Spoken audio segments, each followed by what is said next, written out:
teman-teman, Assalamualaikum warahmatullahi wabarakatuh.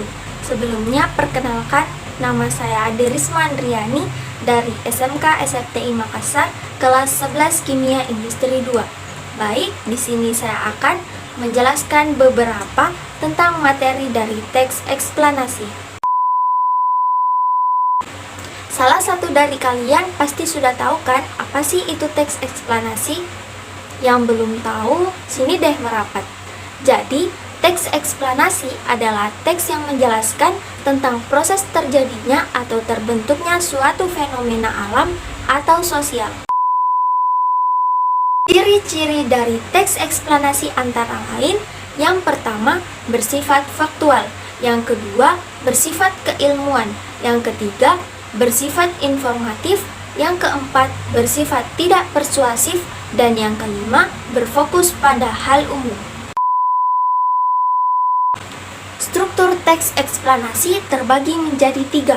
Yang pertama adalah pernyataan umum, yaitu berupa gambaran awal tentang apa yang akan disampaikan oleh penulis. Yang kedua, deretan penjelas, yaitu berupa inti penjelasan antar apa yang disampaikan. Yang ketiga adalah interpretasi, yaitu berupa pandangan atau simpulan atau fenomena atau permasalahan yang disimpulkan. Tujuan dari teks eksplanasi sendiri yaitu untuk menjelaskan mengenai langkah atau proses melakukan sesuatu. Hal ini bisa meliputi penjelasan tentang fenomena alam, budaya hingga ilmiah. Contohnya tentang proses terjadinya hujan dan tentang fenomena sosial berupa kemiskinan.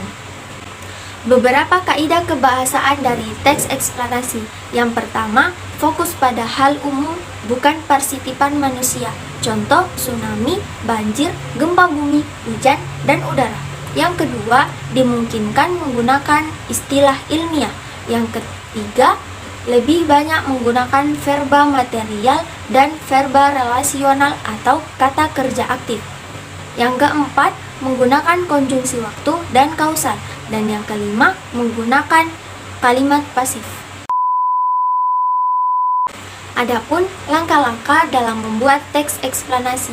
Yang pertama, menentukan topik yang menarik, yaitu tentukan fenomena alam, sosial, atau budaya yang ingin disajikan.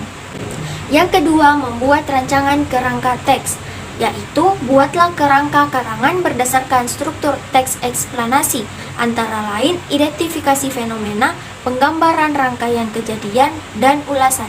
Yang ketiga, mengumpulkan referensi, yaitu campurkan fakta dan data yang kamu kumpulkan pada bagian penggambaran rangkaian kejadian.